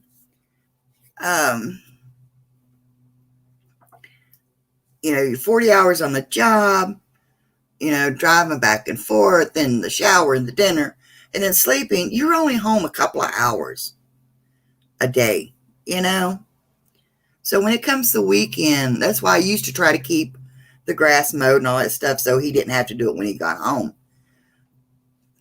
But so when he is home on a weekend, I like to spend time with him. So that's why I said, Sunday evenings would be good because we would be winding down, getting ready for work on Monday. Tuesdays would be good because he knows I'm on the computer for Kevin's live and then Dream on Wheels is live. So instead of a 2-hour time frame, they would be like a 3-hour time frame, but that's just one day a week, that I would be on here for 3 hours. Sundays are pretty busy now too.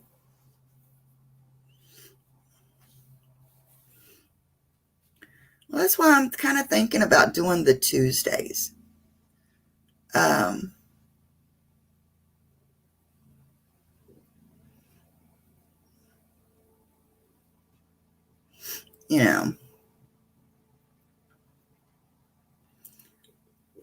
So, but yeah, I mean, that's what I'm wanting to look this Sunday and see exactly who all is doing lives,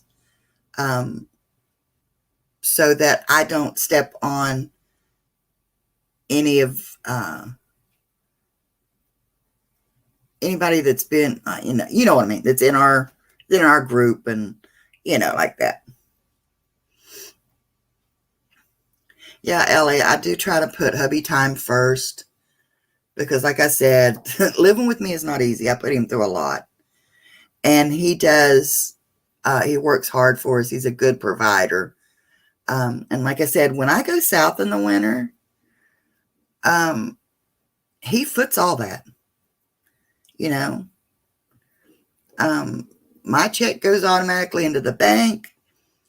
I know it pays the house payment and, stuff like that. So I ain't worried about none of that. So all of my extra spending money comes either through my YouTube channel or through him. So, he is so good to me. He has always been, y'all would not know what he has done for me. So I always try to put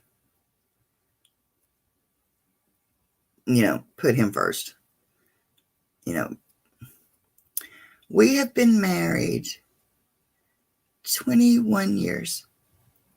Yeah. We've been married 21 years. And it's funny though, because we met on the internet. We only dated a few months, maybe 6 at the top. And, we started talking about marriage and stuff, and it just seemed like it all happened so quick because he was going to try and get transferred down to this area, um, all that stuff. So when he checked on it, yeah, he could get transferred immediately. They had openings down here. They transferred immediately, So, yeah. And people are like, wow, whatever, that ain't going to last long. It's been 21 years. And we grow closer every day. And that is one of the things that I am so grateful.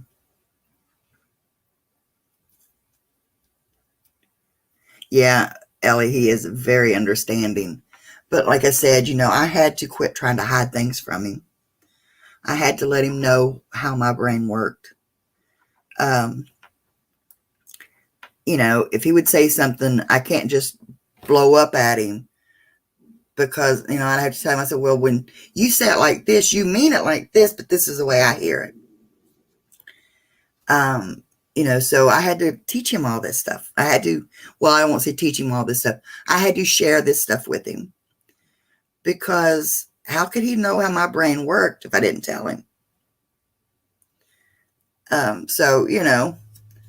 When I had, and I know this is going to sound gross, people, but it's part of life and it happened. When my colon ruptured, it about killed me. It should have killed me. Doctors don't know why it didn't, other than I was stubborn. My body was just too stubborn. But I had to wear a colostomy bag for 4 months. Now, my brain couldn't handle it. And it just shut it out. Even though, when I was in the hospital, I'm like, yeah, this is how you clean it. This is how you change it. This is how you do this. This is what you need to do. Yeah. Anything. Just get me out of this hospital. So he learned how to do all that. Him and my mom, because my mom was supposed to, she was going to help him too. He was laid off work at that time. So he was here. And when it would come time to address the colostomy bag, I would literally go in the bedroom, lay down on the bed, take a pillow, and cover my face. Because I was so ashamed of it. I was so, I don't know what you would call. I don't know how to explain it. I just wanted to pretend I didn't exist. And he would have to change that. Now, anybody that's ever been a nurse or in nursing care that would know what a colostomy bag is. It's not pretty. It is where all of your waste is dumped. And then, so, God forbid you get constipated. He had to deal with all of it. He dealt with the diarrhea, the constipation, it not fitting right. And it caused a rash that would burn like crazy, that I would just lay there and cry. He dealt with all that and never complained. Never complained a bit. And, that is just amazing to me. Yeah, Diane, it's your own portable bucket. It's exactly what it is. She's having adjustment issues for it. Yeah. I have a friend of mine that has one due to cancer, and hers is not, she lives a very full life, a very energetic life. Nothing slows hers down. Nothing seems to slow her down. But Some people are different.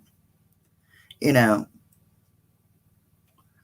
when you're as paranoid as I was, you know, and yeah, I mean, I go out and you would hear it grumbling, like your stomach would grumble.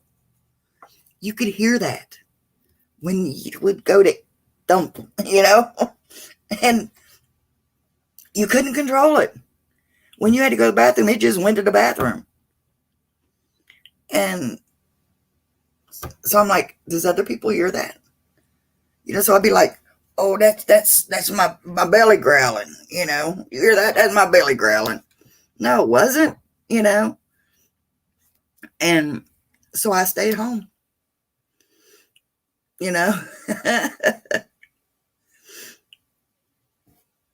uh,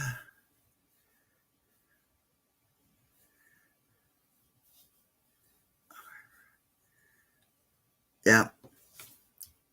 Yeah, I mean, it's not a pretty thing to go through. But that husband of mine was right there every day. And I mean, it was literally, I would sit in my recliner because, hello, Michael. And I would have a beach towel. And sometimes I would just have to grab it and go, and he'd come through behind me cleaning up,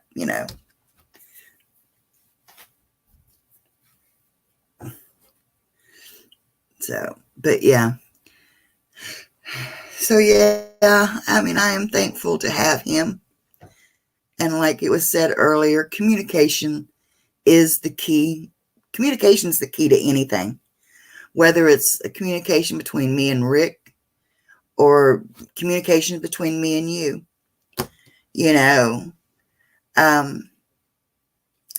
If we've been friends, I've got a friend of mine. We've been best friends since the 3rd grade. And people say, how do you all keep a friendship that long? Communicating. If I did something to hurt her feelings, she didn't get mad and puffed up and walk off. She'd come up and say, hey, do you know that hurt my feelings? And a lot of times that would be something I didn't mean, but that's the way we are with each other.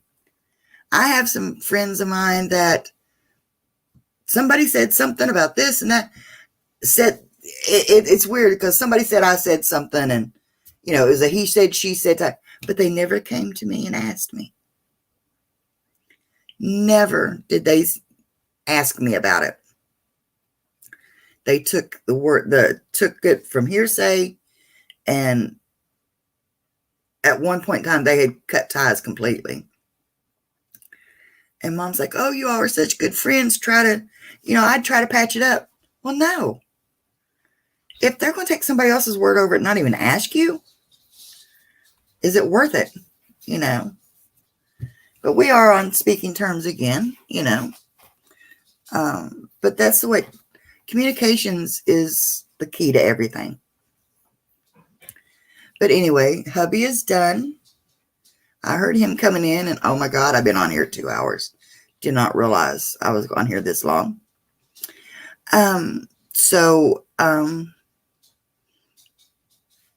From painting, I have a friend that lives in Washington State, and we have been friends for 35 years. And the same way, yeah.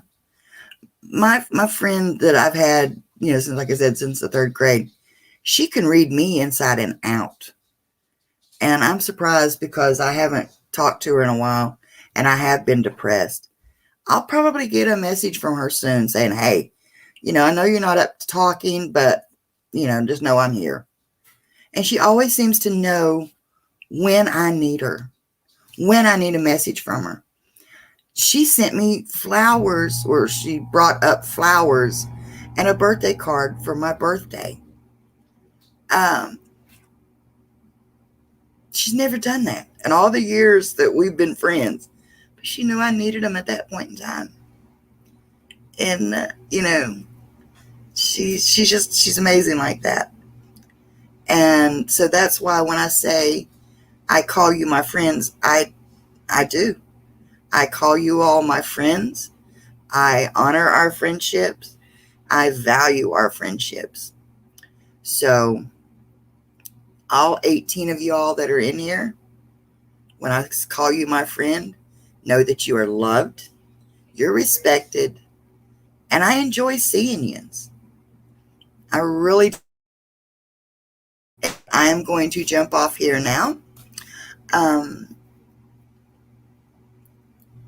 I have got no truer words. Prayers are sometimes the best help. Yeah, that is the truth. But as you can see, I have got a post office box up here now. I was going to wait till my channel could do it, but hubby went and got me, so I can actually get what I call friends mail now. So if you want stickers, send me a message on my email or drop me a line. If you have stickers, we'll, swap stickers. I take my stickers, and you gotta love wish.com, right? I love Wish. I'm sorry, what I do. I got me a little travel booklet, a little travel thing. And this is what I do with my stickers. So that now, and not just from people that have these, okay? I will take this with me wherever I go. And, okay, say like, you don't have a channel, sign my book. Because you're just as important to me, more important to me, than those that have channels,